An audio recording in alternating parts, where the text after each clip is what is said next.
wabarakatuh. Waalaikumsalam warahmatullahi wabarakatuh. Selamat pagi, sampai bertemu kembali pada pertemuan kali ini. Gimana kabar kalian? Baik, Pak. Baik. Alhamdulillah. Semoga semuanya diberi kesehatan selalu dan masih termotivasi untuk selalu belajar walaupun kita di tengah keterbatasan pandemi seperti ini. Semoga semua menjaga kesehatannya masing-masing ya. Ya, Pak. Sebelum kita menuju ke pelajaran, nah alangkah baiknya untuk kita berdoa terlebih dahulu supaya ilmu yang kita dapat itu bermanfaat bagi kita maupun orang di sekitar kita. Berdoa mulai. Berdoa selesai. Nah, kali ini kita akan mengulas tentang materi yaitu yang namanya sejarah ya. Nah, sejarah.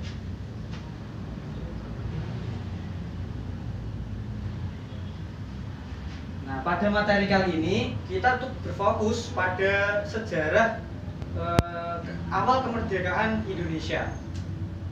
Dari mulai politik, terus ekonomi, sosialnya bagaimana. Nah, kita akan belajar mengenai sejarah Indonesia.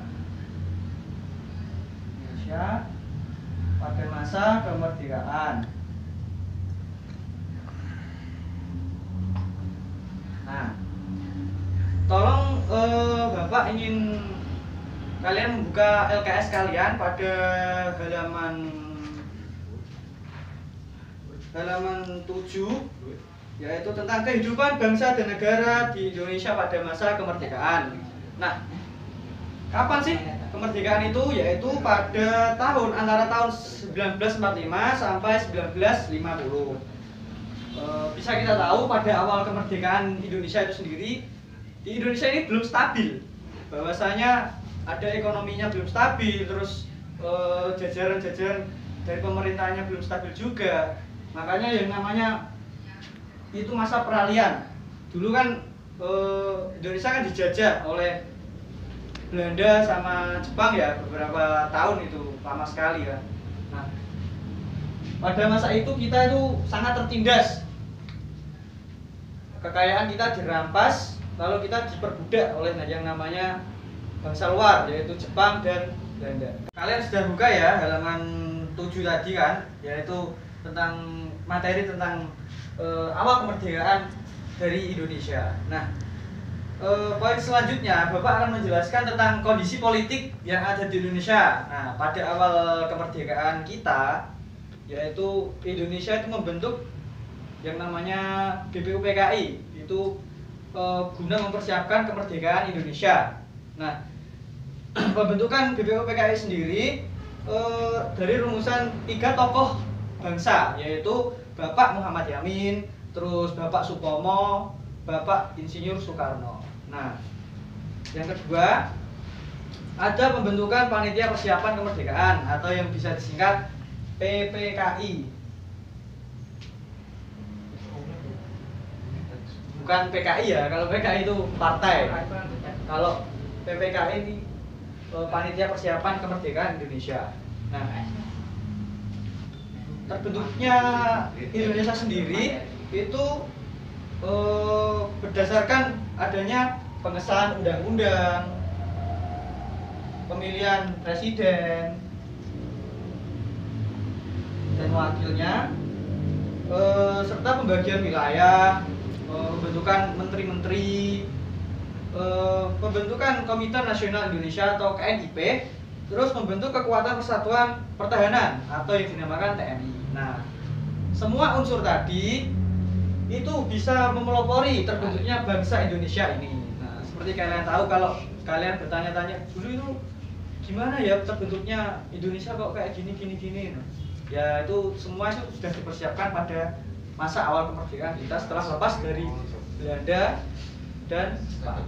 Nah, berarti yang dulu menjajah itu Belanda dahulu, baru Jepang. Nah, materi selanjutnya yaitu kita itu bertanya-tanya kan, kalian pasti bertanya-tanya soal Indonesia kok jadi segini tuh awalnya gimana? Pasti kan nggak langsung jelek punya kekayaan gitu kan, ya enggak. Pada dahulu awal kemerdekaan itu Indonesia banyak sekali masalah-masalah ekonomi. Ya seperti yang kita tahu pasti solusinya yaitu hutang. Nah, Indonesia melakukan peminjaman 1 miliar menjadi 2 tahap. Nah, mengantisipasi inflasi yang ada di Indonesia pada zaman dahulu. Nah, yang kedua yaitu mengadakan hubungan antara Indonesia dengan pihak luar negeri, hubungan dagang. Ya. Nah, setelah Bapak menjelaskan materi singkat tadi, pasti anak-anak pasti ada yang paham, ada yang enggak pasti kan. Nah, setelah materi ini saya akan menayangkan sebuah video. Ya, video ini berisi tentang perjalanan Indonesia atau pada masa-masa kemerdekaan, awal kemerdekaan itu tadi kan yang Bapak jelaskan tadi, supaya kalian tuh nggak cuma paham atas perkataan Bapak saja, namun bisa mengerti, bisa mengawang-awang membayangkan bagaimana sih pada masa kemerdekaan itu. Nah, sebentar Bapak tayangkan ya.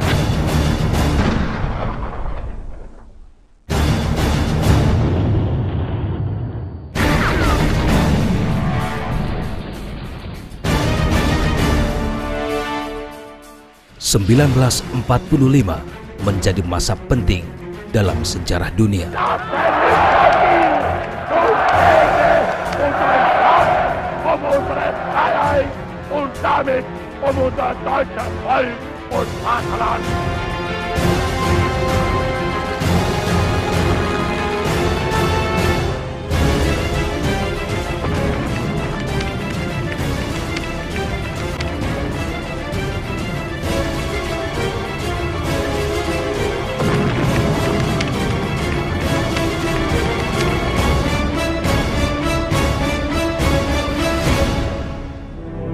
Periode ini sekaligus menjadi babak akhir dari Perang Dunia Kedua.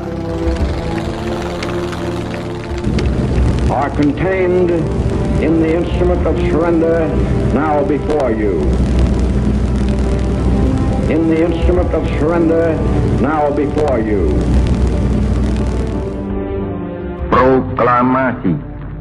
Di tengah kemelut dunia, bangsa Indonesia memproklamasikan kemerdekaannya. Namun perjuangan bangsa Indonesia belum berakhir. Kemerdekaan ternyata belum dapat dinikmati seutuhnya.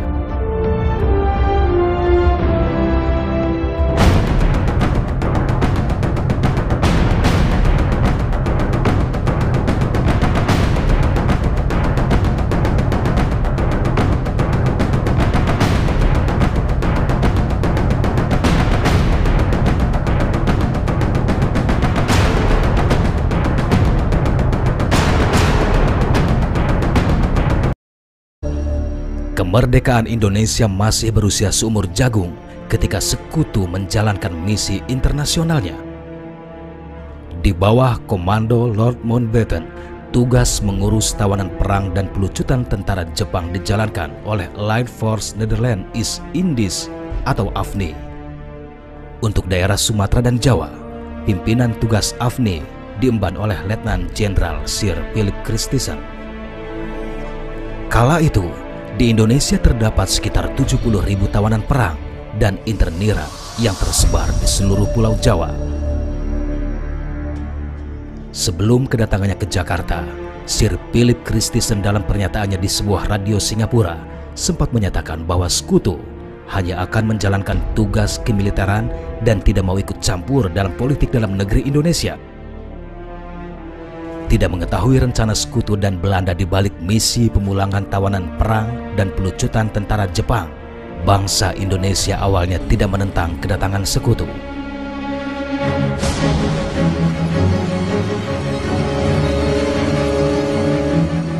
Namun, kesepakatan Sekutu Belanda dalam Civil Affairs Agreement membuat Inggris mengikut sertakan beberapa perwira pemerintahan sipil Hindia Belanda atau NIKA sekaligus kesatuan pasukan Belanda saat kedatangannya ke Jakarta. Sebelumnya, pemerintah Belanda melakukan serangkaian lobi dan pertemuan dengan pemerintah Inggris. Hasilnya, pada 24 Agustus 1945 disepakati oleh Sekutu dan Belanda bahwa wilayah Hindia Belanda yang berhasil direbut Sekutu akan diserahkan tanggung jawab sepenuhnya kepada pemerintahan sipil Hindia Belanda atau NICA.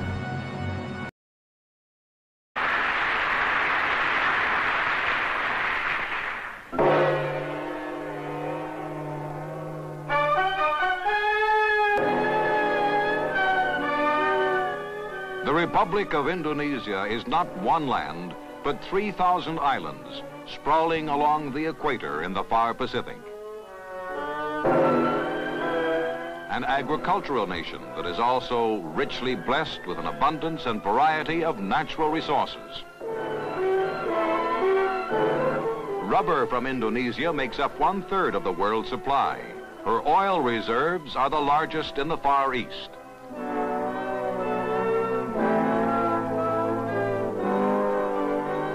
And yet, mineral wealth has not made Indonesia a rich nation. Independence has not banished poverty, and the deeds of the last decade have not kept faith with the words spoken, the pledges made, when a land and a people became free.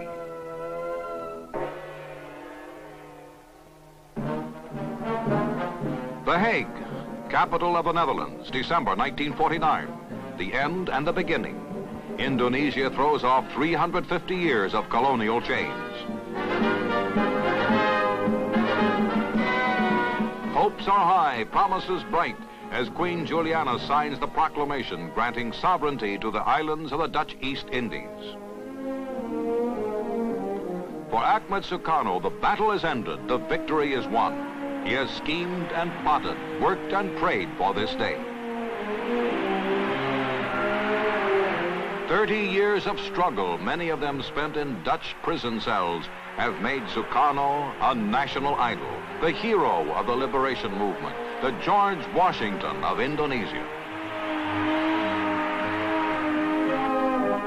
When the new nation proudly raises her flag, there is only one choice for president.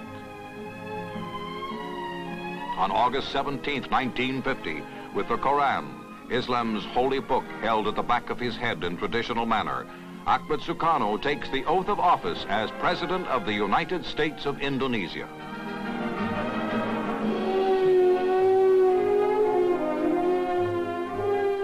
The world watches, applauds, and welcomes Indonesia into the fraternity of the free.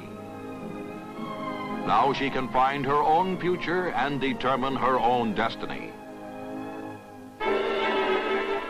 Membership in the United Nations is one of Indonesia's first steps. We should aim, says Sukarno, at making one family of all nations.